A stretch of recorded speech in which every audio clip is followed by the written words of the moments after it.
I'd like to acknowledge that this episode of the Teach New South Wales podcast was recorded on the homelands of the Darug people. I'd like to pay respect to elders past and present and extend that respect to all Aboriginal and Torres Strait Islander peoples listening today. Welcome to the Teach New South Wales podcast, a podcast by teachers for teachers. I'm Shannon and I'm Siobhan.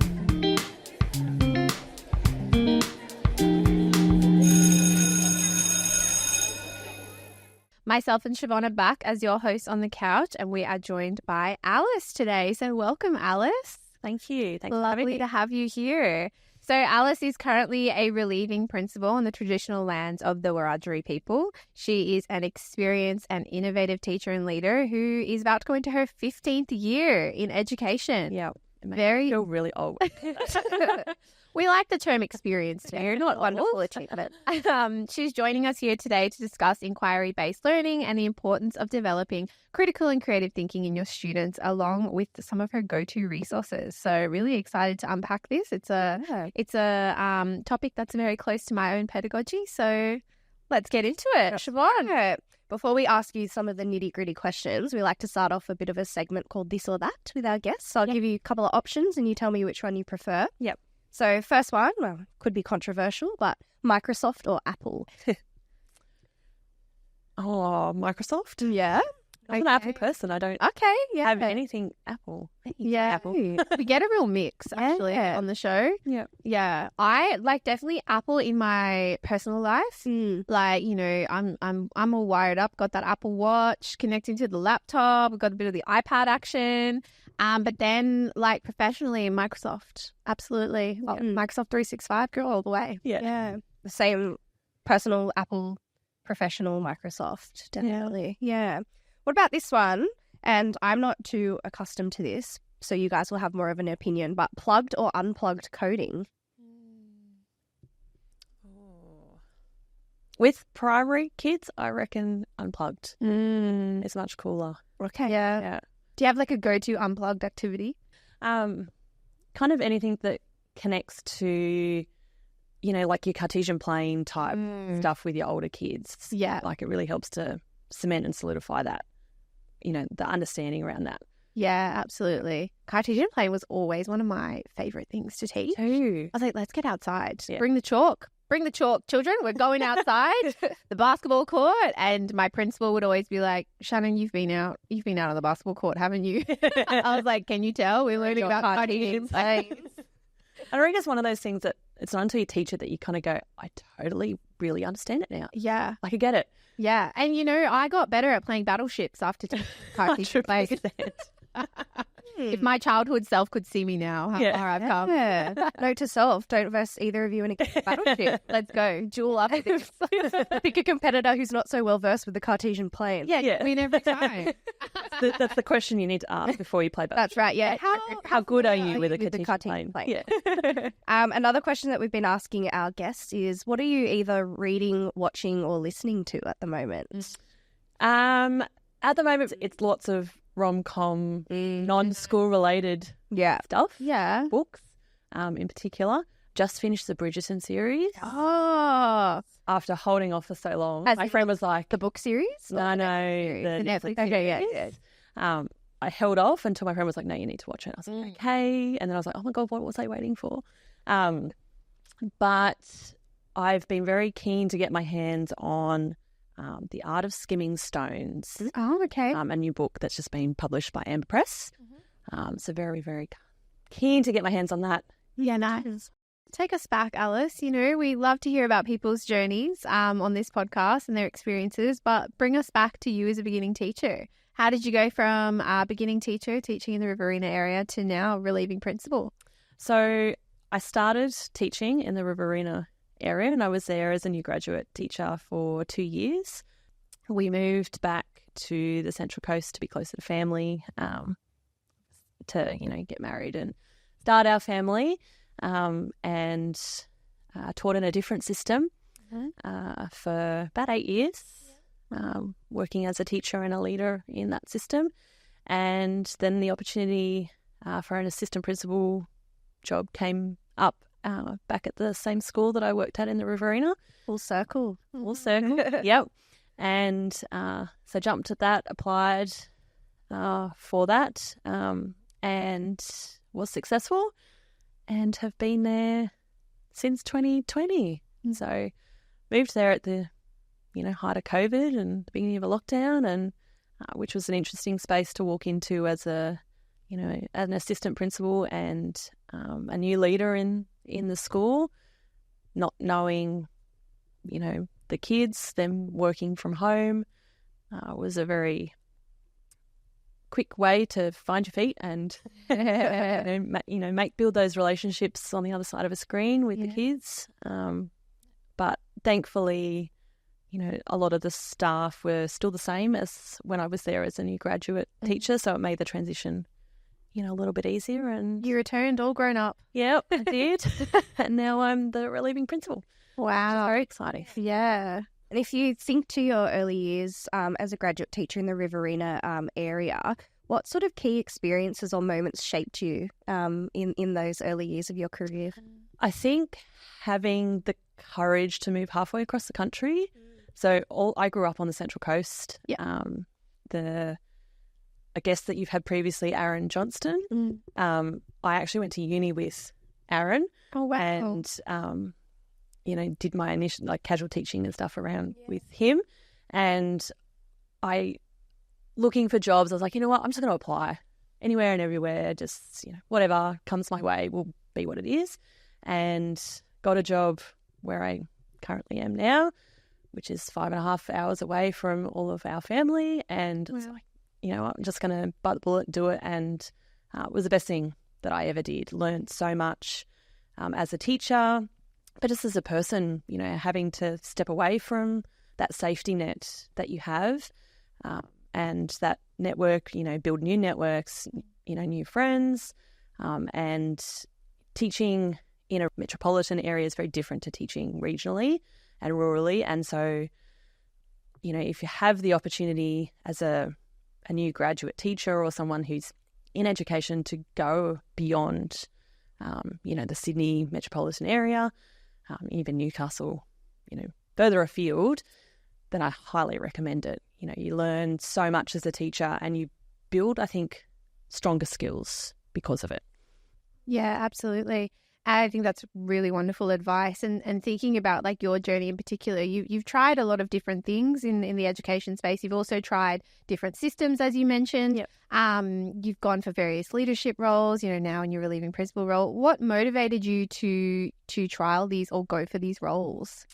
I think initially I had a principal who kind of tapped me on the shoulder and went, "You're ready for this. You are capable of taking on more and doing more," and really nurtured something that he saw in me. And so from there it had really kind of grown into, okay, well, I'll give that a try. And then, another door opened and a new opportunity presented itself. It's like, oh, I'll give that a go. And to the position that I find myself in now. Yeah. Which is super exciting. And in that time, obviously your responsibilities change from, classroom teacher to then moving into leadership. What sort of initiatives or things did you introduce in your time in those executive roles? So it started out in kind of as a, a sports coordinator. That's where things kind of started, leading whole school sport, and that led to leading, district level sport and things like that. And then I took on more of an ICT kind of role, doing a lot of work in that space, and then stepped into the curriculum space, and then stepping into an assistant principal role, looking at leading, thinking across the school, leading inquiry, stepping into that space and driving the school. It was when I made the move back to the school that I'm at, it was right at the beginning of the very first lockdown that we had. So it's a really awesome time to, pack up and move halfway across the state again. But you're not shy to a challenge, are you? I do love a challenge. Yeah. And I think that's what motivates me to, take on different leadership roles and step into different spaces, is because I do love a challenge and I like to be pushed and put outside my comfort zone. Yeah. So that I can see what I'm capable of. So I've got a bit of a confession to make because I'm a big fan of Alice's work, long-time user of your resources in my own classrooms, which is pretty cool. You were I stumbled upon Thinking Pathways. Look, I'm an avid Googler, always looking for fresh ideas and things like that. I feel like most teachers are, but your space and your work on thinking routines I don't know, challenged me to look at my pedagogy in a different light, I suppose. Yep. One One of the first thinking routines that I introduced to my class, and we might go back and delve a little bit more into what thinking routines are in a moment, but it was all around the See, Think, Wonder. Yeah. And I think once I started using thinking outside of the box and really bringing to life that inquiry thinking in my classroom, just saw such a difference in my learners. And I had a lot of students that I had that were identified as, high potential gifted students. And sometimes it's just amazing. They see the learning in a different manner. And I think it was a huge learning journey for me about lifting that ceiling for them and providing those opportunities. And I think the thinking routines are a wonderful way to do that for all learners, not just your high potential students. But let's rewind for all of our listeners and tell us a little bit about your journey with inquiry learning. Yep. So it kind of all started around about 2015. I connected with Trevor McKenzie and also with Ron Richard, Tendence and Professional Learning with both of those. Ooh. And it was kind of the moment that really changed the way that I taught. Mm-hmm. And it kind of, like you said, opened up my world to different ways of doing things and really looking at not just delivering content, but actually getting the students to think about it and to talk about it and to engage with it in different ways. And it was from that moment on that the way that my classroom was structured and the way that we did things was very different to generally what you would see with the teacher next door to me, like in the beginning. And yeah, it kind of really stemmed from the work that those two powerhouse educators do and continue to do. Yeah. There's a great book by Ron in collaboration with some other authors, Thinking Visible. Making Thinking Visible. Thinking Visible. And the power of making thinking visible. Yeah, mine has a heavily sticky noted. Yes. Absolutely. Lots of circles and things that I wanted to bring into my classroom. Really great professional learning in that space. In relation to inquiry-based teaching, I think there's a bit of myth-busting that, we should probably delve into, because I think sometimes there's this idea, or people shy away from the inquiry-based learning in the sense that it's just the learners are all free, We've given them a question and off you go, like a free exploration. Yeah. And without chaos. There's no structure. Scaffolding. How can you walk us through, how do we embed that gradual release of responsibility in our classroom within the inquiry-based learning? Yeah. And I definitely think at the beginning of my journey into the inquiry space, I was very much the same. It was, free inquiry and Genius Hour and all of those wonderful things, which has a place, but your learners have to have a really solid foundation. They have to have the skills and the knowledge before you let them dive into a full-blown inquiry. If you think about, your primary students, if you ask them to go and, inquire and research about something and expect them to give you quality work when they have, they don't have the understanding, they don't have the skills to be able to do that, you're not going to get anything of quality from them. So, you really need to still have explicit instruction. It's a really core part of the inquiry process. You have to have that strong foundation. The kids have to know what the skills look like. They have to be able to practice that and, giving them small chunks of an inquiry. So not a full-blown, we're going to spend 10 weeks inquiring about, space or whatever it might be that your topic is. You might spend, your lesson unpacking a component of the content that you're focusing on, and the last, 15 or 20 minutes of that lesson might be, all right, we're going to practice the skill of, I don't know what it might be, it might be around justifying or comparing and contrasting or something like that. But we're going to do that with an inquiry kind of lens, and I'm going to do that in a structured and a supported way to give you the skills and the time to practice what that looks like. So it's kind of, for me, it's not we're just all inquiry and it's free for all and we've got no structure around it. It has to have that element of, I do, we do, you do. Yeah. Here's what it looks like. Let's build the skills together.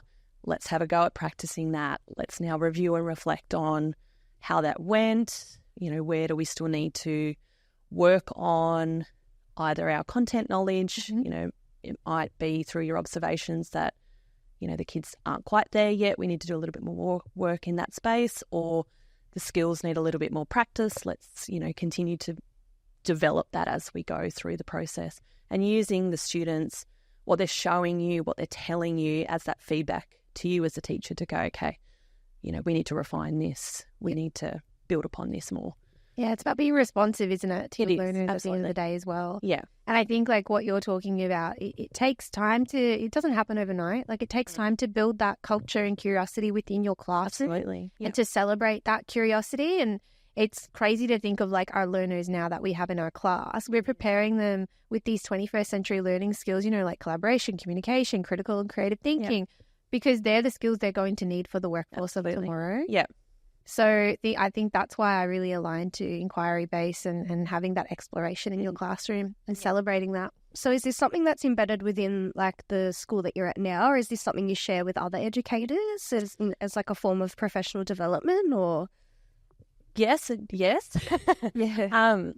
In the school that I'm at now, we very much have an explicit teaching focus, and particularly in our other KLAs, so, your sciences and history, geography, all those kinds of ones, we look at it through and weave in an inquiry focus into that space. That's where the staff at the school that I teach at feel most comfortable utilising that pedagogical practice, because it's not, obviously it's still a personal choice for you as the teacher as to, how you deliver the content, how you support the students in that space. And, it's not like I'm leading the school, so you must do it this way. Yeah. It's not a one-size-fits-all. No, it's not. No. So it's, that's where they feel most comfortable exploring with that pedagogy in that space, and that, I'm happy to support that. In terms of other educators, it's definitely a space that I have supported others in helping to understand, helping them with, what it looks like in their classroom practice, and, the questions that they might have along the way. Yeah. And I think like for me, when I was starting my journey off, I suppose, and by no means am I an expert, but I started with my KLAs like science, because I felt like that's where I was comfortable. Yeah. And that's where I could sort of trial, I suppose, in that space. Whereas it took me a while to be more comfortable and build up my skills and capabilities, and quite frankly, my bravery. Yeah. To trial it with like English and math and things like that, and weave it in that way. So it's definitely one of those. It's like a stepping stone. Absolutely, yeah. And I definitely, no, you're right. It's find what's comfortable for you. And then it's not until you start working in the sciences and your humanities space that you go, I could bring this bit of English in, and I could bring this little bit of maths in, and you get to the point where your kids go, but we're in a maths lesson where we're looking at art, or, we're doing some science concepts. It's like, yes, we're learning, all of the subjects support each other. Yeah. We're not, teaching everything in isolation. And when you get to that point, it's kind of like, we're learning. We've got real learning happening. I love those questions from students. I feel like they're my favorite moments, when they're like, when am I going to use this in life? And I always fall back on let's talk about what you did at lunchtime. Who went to the canteen? Yeah. What'd you do at the canteen? You bought something. How'd you know how much it was going to cost? Yeah. What skills did you use? How did you communicate? How did you tell the canteen lady or man what you wanted? But yeah, definitely aligned to that. So if I was a beginning teacher, what kind of pedagogy or practice would you suggest that I start implementing within my classroom when I first start with my year group? I think the easiest practice to kind of start with is kind of looking at the way that you question students and the types of questions that you're asking them. So kind of thinking around the Bloom's taxonomy, the levels of questioning continuum that he has. Looking at, are all the questions that I'm asking them requiring just a basic recall of information, that lower order level of thinking? Am I pushing them to think, to explain their thinking, to justify their thoughts, getting the higher levels of thinking happening in the classroom? Definitely looking at starting in that space, which leads in then nicely to, dabbling with thinking routines. And a See, Think, Wonder is the easiest one to use. That kind of, I guess, opens up the space in the classroom for the students to feel comfortable to share their thinking and to know that people see things differently, they have different perspectives, and it kind of creates an environment where those are accepted. We expect people to think differently to us, to challenge the way that we think, and to create an environment where I can share my thoughts knowing that you've probably thought something different, and we can talk about that and then go, well, actually, I can see your perspective and that makes more sense now that you've shared that. So I definitely think those probably are the two easy ones to start with. And when we talk about, I'm just like actually giggling here, thinking back to when I first introduced See, Think, Wonder in my class. So the whole thing is like, you might use a visual, for example, or a concrete material, something, depends what you're studying at the time. For example, if I think of maths, I remember this one time in particular, I was doing patterns in algebra with my class, and I was like, great, I'll do a See, Think, Wonder. I put up lots of shells, all different sort of patterns and fossils, etc., on the board, and I said, what do you see? What do you think? What do you wonder about this image? And crickets. And why was there crickets? Because I hadn't explicitly taught how to use it. And I think like they're the moments that you're like, okay, right, Shannon, silly. Go back, like we need to do this together.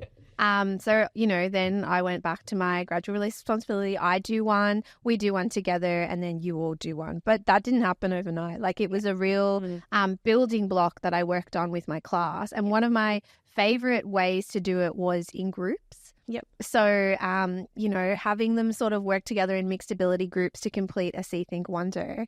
And it's just phenomenal what comes out of their little curiosity. It sparks off one another and they just like piggyback. And I loved that little buzz in the classroom, that little hum around, let's get curious, let's investigate. Like what are we thinking about when we look at these fossils and the things they'd come out with? It's And you often find that's where you truly like tap into their background knowledge. Yeah. And you can kind of see, oh, actually, you know more than what you're letting on. Yeah. And you have that level of understanding that, I can push you further in this space and we can actually dive into this area a little bit more because that's what the kids need.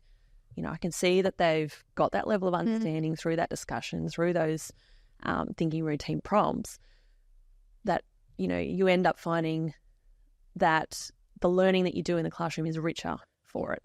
Yeah, and not a bad way to pre-assess as well. You really, I think, it just took me time, and this is every teacher, it takes us time to trial things and see what works, but making those connections for me, I can use this as a pre-assessment. I can use it as an observation for their learning. Yeah. I can even use it post what and we a great studied. formative assessment tool. Oh, absolutely. Yeah. Let's work smarter, not harder, people. Absolutely. So, I think about that time with my See, Think, Wonder and my students, and look, I knew my students in and out, and I knew that they were such curious beings by nature. And I think that's why I knew I needed to sort of take their learning on a different road, I suppose. But what does it mean to look at learner readiness, I suppose? Talk to me through your sort of process with that. Yeah. I think it's one of those things where you need to obviously know your students and understand where they're at with their knowledge and their skills, but also look at how do I scaffold and I structure that so that the kids have success. So it's about that starting small, choosing one thing, so like a See, Think, Wonder to start with, and you might say, okay, well, we're going to look at, we're going to do some visual literacy with an image from a text that we're reading, and we're going to do the see, think, wonder, but I'm going to chunk it down into small parts so that we can all achieve success. Yep. And, it might be, okay, I want you to tell me all the things that you see on that image, and let's record them. We're going to record them together. Now tell me why you think that particular part of the image is placed with that one. All of those kinds of questions that you might throw at your kids. Right, let's record that thought down. What is it that picture makes you wonder? How does that connect to what we already know about the text that we've been reading? Or, you might use it as the beginning before you read a text. And doing that a number of times so the kids are used to, okay, well, when I'm asked to do a see, think, wonder, engage in that thought processes, here's what the teacher's asking me. It's about them understanding when you're saying to me, see, you're asking me to look at something and you're asking me to list it. So it's a very, surface level, low order thought processes. I need to know as a learner that, when you're asking me to identify something, here's what that means. When you're asking me to compare and contrast, here's what that means. So I have to know what all of those verbs mean, but you have to show me and you have to demonstrate it to me. You have to help me practice before you let me go on my own. Yeah. So it's about, and I reckon you probably spend initially the most of your time doing it with the kids, giving them a little bit of autonomy over, okay, now I want you to write down your wonders, have a go at doing that by yourself before we come back and have a look at that collectively. But it's that gradual release of responsibility model and knowing when is the best time to release them so that they achieve success. But it's kind of, you sit a lot in that we do space, I think, initially, until you can go, right, they're ready. They can, and you start to see them apply it in their learning without you even saying it. The more that you use those routines, and that's why they're called routines, because the more that you do them, the more they become routine. And it becomes a way of thinking and a way of doing things. And, you get to the point where the kids will be engaging in learning and you see them use the routine without them even realizing it, because you've built that structure, you've built that foundation so that they can look at something and go, okay, here's what I'm doing. I can apply that without having to walk through step by step. It becomes more fluid and focused in the way that they use it. Yeah, and there's nothing better than when they hit you back with the question, well, miss, what do you wonder about? Yeah. I'm like, job done. Yeah. No, I love it. They get really into it as well, and they build their own capacity with those routines, like you were just saying, and it's exciting to sort of see your learners come on that journey with you and celebrate being able to be creative and critical thinkers. Absolutely, yeah. And to use the language too. Oh, yeah. Like, you see them, the more that you use it, you start to see them using the language and they'll be like, oh, I noticed that this. Yeah. See that, oh, I wonder why this. And it's like, yep.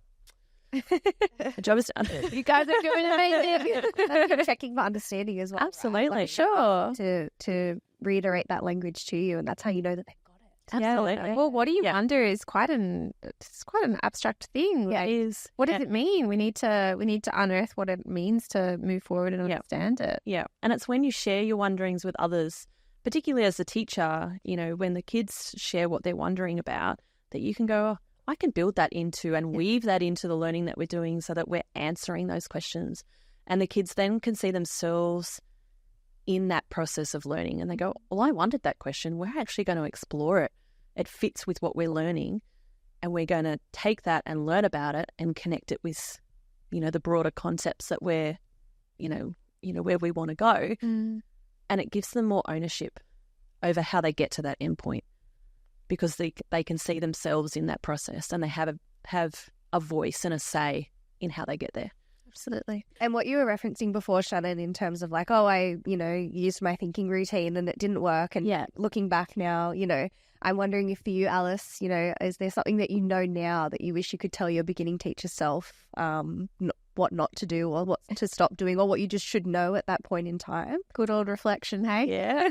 I think probably would go back and just say, be kind to yourself. Mm-hmm. As a beginning teacher, you feel like you have to know it all and be all over everything from the moment that you walk into a classroom.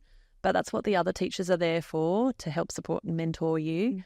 So ask for help would be a message I would tell my former self. Reach out. People don't think any less of you for reaching out and asking for help, and read as much as you want or as much as you can about the topics that interest you, and go wherever your passion leads you.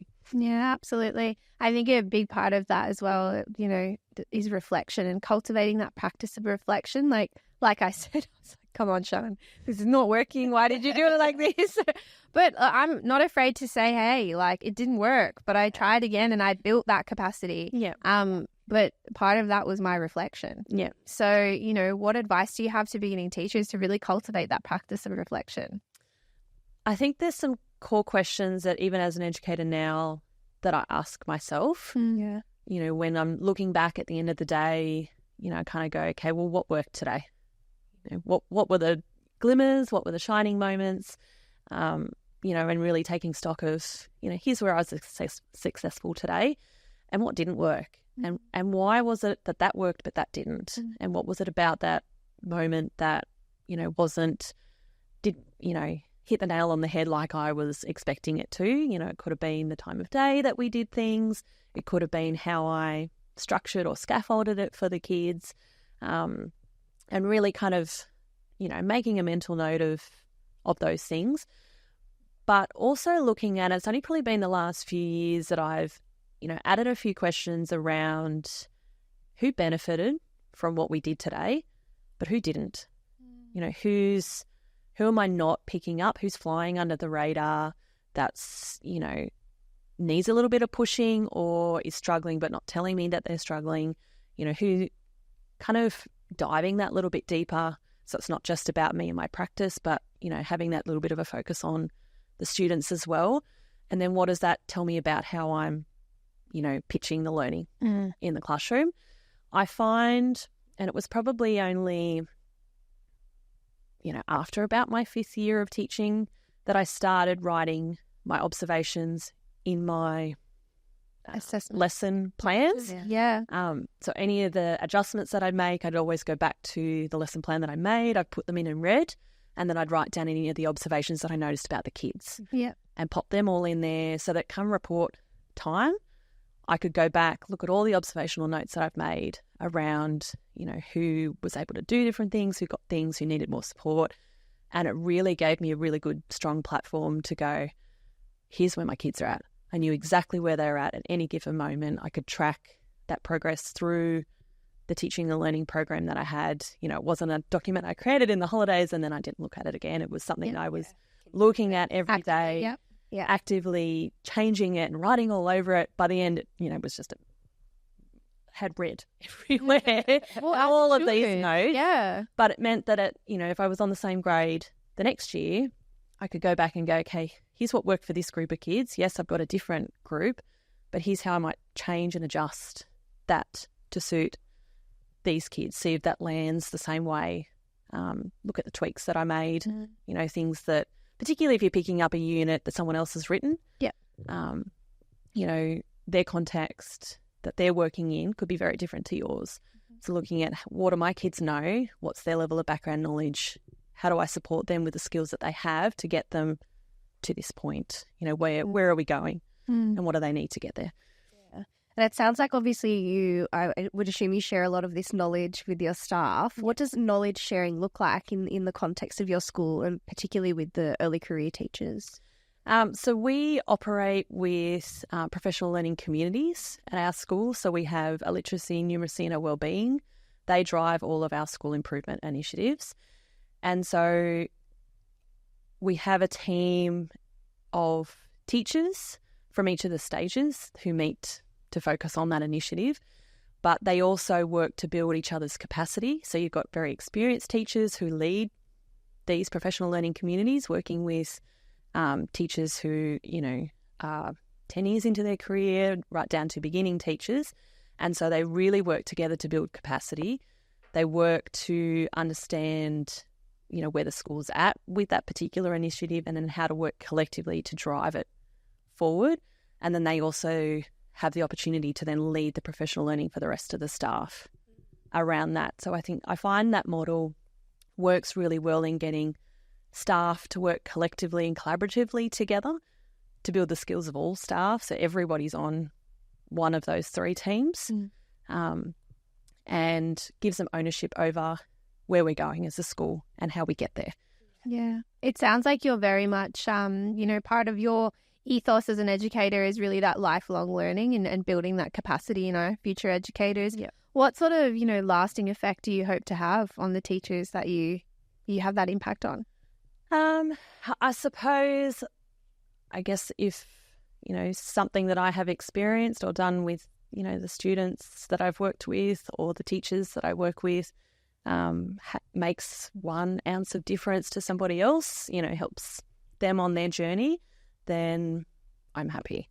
I don't do anything in my career to, be in the spotlight or anything, but I suppose what drives me is helping others. Yeah. And, if I can help one educator, then, my job is done. That's why we became teachers, hey? Yeah. Absolutely. Has there been, one memorable project in particular that really stands out for you that you've implemented? I think back to when I taught Year 6 and we were doing a unit that centred around space. So Earth and space was the focus of the unit.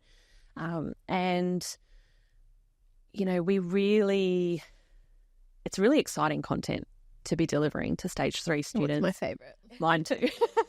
And we started with this really cool provocation around something to do with one of the planets or something like that. And it was enough of a hook to get the kids in, and they just wanted to know more. So we built the unit around exploring the different planets and understanding space travel, and we connected in what we were doing in the literacy space, in with our science unit. So the texts that we were reading about, had a very space centered focus. So they were, fiction as well as non-fiction texts. The vocabulary we were learning, it was all kind of tied into one, and it culminated with us going on an excursion to Sydney to Observatory Hill. Oh, yeah. And took the kids in there where they could, be immersed in all the history of that place. They've got this amazing dome where you kind of sit in this seat, not much bigger than this, and you lie back and it's got this space, it almost takes you on this tour of the planets through this room that they have. And the kids were just so engrossed in the learning, but the questions that they were asking the tour guides, they were like, what have you been learning about? Like, wow. The level of questioning that they had for them, they were like, these kids know a lot about space. I was like, yeah, we've had fun. Yeah. And it was one of those things where it's like, yeah, this has had a lasting impact on the kids. And they were just, the higher order questions they were asking the tour guides were like, oh, I have to think about that answer. Like, it wasn't just your stock stand. Yeah. Oh, which planet is that? And, why do you do this? It was, it was really cool to see the culmination of that and all of the learning that they'd done. They're able to apply it and, ask further questions in the excursion that we had. I always used to get really hyped about Earth and space in that unit as well. Yeah. It was just, I don't know, there was something different about with the students I'd had. They were always just so into, they were just like big space. Like they just loved it so much. Mm. And I remember we did this unit, like cross-curricular with mathematics, on like what your birthday would be on the different planets. Yeah. Oh, we had so much fun. Oh my goodness. It was just like exponential understanding about, how old you'd be and on the tangent, what do you think you'd look like if you were like 7 billion light years old? We had a lot of fun. Well, what's the consensus on Pluto now these days? Are we still calling it a planet or? It's a dwarf planet. It is a dwarf planet. Yeah, it's not considered an actual planet. Good. It's been demoted. It has. Sad for Pluto. Sorry. Had to confer with my space nerd. Got kicked out of the club. Yeah. Sorry, Pluto. Yeah. But it's really cool to see, you know, in the leadership position, seeing those units being taught in classrooms now. So I have a child who's in year 5 and he's just gone through the space unit and seeing his love of space and the questions that he's asking. It was like, oh my God, I just want to be back in the classroom. Welcome to the club. Like, who wants me to teach space? I'm coming to teach space. If I could opt in Earth and Space, like only, sign me up. Oh, Living World too. I quite like Oh, yeah. Too. Yeah. Okay. I understand. Yeah. Yeah. She's not sold. Now that you've thrown Living World at me, but yeah, I really Earth and Space is my jam. Yeah. Well, unfortunately, that's all we have time for today, but I'd like to thank you, Alice, for joining us on the couch today and sharing your journey and pieces of advice and really great, I would say, just strategies that you can grab and go with into the classroom and really use them to make a difference. So thank you. Oh, it's been my pleasure. Thanks for having me. You're welcome. If you enjoyed this episode, make sure you share it with a friend, someone who would benefit from listening. And until then, we'll see you next time. Bye. Bye. Thank you for tuning in to the Teach New South Wales podcast, where we explore the dynamic world of education. Don't forget to follow, like, and subscribe to be notified when new episodes become available. You can find us on social media via our handle @Teach New South Wales. Until next time, keep learning, keep teaching, and keep making a difference. This podcast is produced by the Teach New South Wales team from the New South Wales Department of Education.